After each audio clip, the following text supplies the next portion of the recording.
एक बार एक छोटे से गांव में रवि नाम का लड़का रहता था। वह अपनी अनियंत्रित भावनाओं से परेशान था, क्योंकि इनकी वजह से वह काफ़ी मुश्किलों में पड़ गया था। एक दिन उसको किसी ने कहा कि वह जंगल में रह रहे बुद्धिमान साधु से, जिनका नाम तेजस्वी था, उनसे सलाह ले। रवि उनके पास चला गया और सारी बात बता दी। तेजस्वी ने गर्मजोशी से मुस्कुराते हुए एक सार्थक कहानी साझा करने का वादा करते हुए रवि को बैठने के लिए आमंत्रित किया। तेजस्वी ने शुरू किया। एक दूर देश में एक रानी रहती थी जो एक समृद्ध और शक्तिशाली राज्य पर शासन करती थी। एक दिन रानी ने एक पड़ोसी राज्य का दौरा करने का फैसला किया जो अपने प्रबुद्ध और बुद्धिमान शासक के लिए जाना जाता था। उनके आगमन पर उनका बड़े समारोह के साथ स्वागत किया गया और उनके सम्मान में एक विस्तृत भोज का आयोजन किया गया। भोज के दौरान रानी को अपने भोजन में एक छोटा पत्थर मिला और चिढ़कर उसने एक नई थाली की मांग की।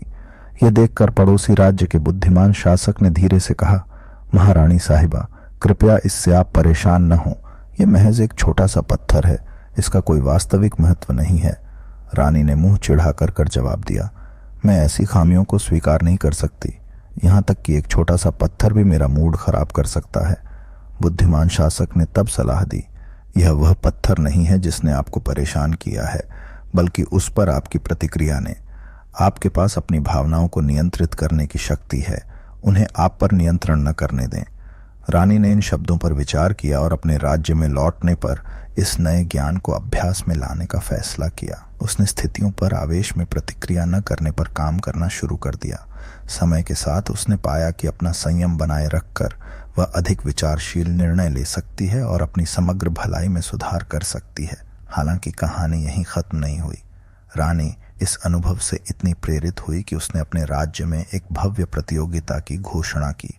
जो कोई भी चुनौतीपूर्ण परिस्थितियों में अपनी भावनाओं पर सबसे अच्छा नियंत्रण प्रदर्शित कर सकेगा, उसे एक बड़ा इनाम मिलेगा। कई लोग आगे आए, लेकिन एक विनम्र मछुआरा बाकी लोगों से अलग खड़ा था। रानी ने गुस्से और हताशा को भड़काने के लिए कई तरह के प्रयास किए, जैसे मछुआरे के जाल को बर्बाद करना या समुद्र से उसकी वापसी में देरी करना। उल्लेखनीय रूप से मछुआरा पूरे समय शांत रहा और उसने उन लोगों को भी धन्यवाद दिया जिन्होंने उसके प्रयासों को विफल करने की कोशिश की। उत्सुकतावश रानी ने उससे पूछा कि वह इतना शांत कैसे रहता है। मछुआरे ने मुस्कुराते हुए उत्तर दिया, महारानी साहिबा, मैंने सीखा है कि किसी भी चीज से, चाहे वह संपत्ति हो या अपेक्षाएं, बहुत कसकर चिपकना निराशा को आमंत्रित करता है। वैराग्य का अभ्यास करके और सभी चीजों की नश्वरता को स्वीकार करके मुझे किसी भी स्थिति में शांति मिलती है। रानी मछुआरे की बुद्धिमत्ता से बहुत प्रभावित हुई और उसे उदारतापूर्वक पुरस्कृत किया और उसे अपने दरबार में सलाहकार बना दिया। साथ में उन्होंने पूरे राज्य में इस दर्शन को बढ़ावा दिया।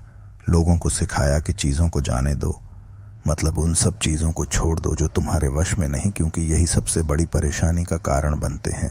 और इस तरह उसने आंतरिक शांति प्राप्त करने की कला सिखाई।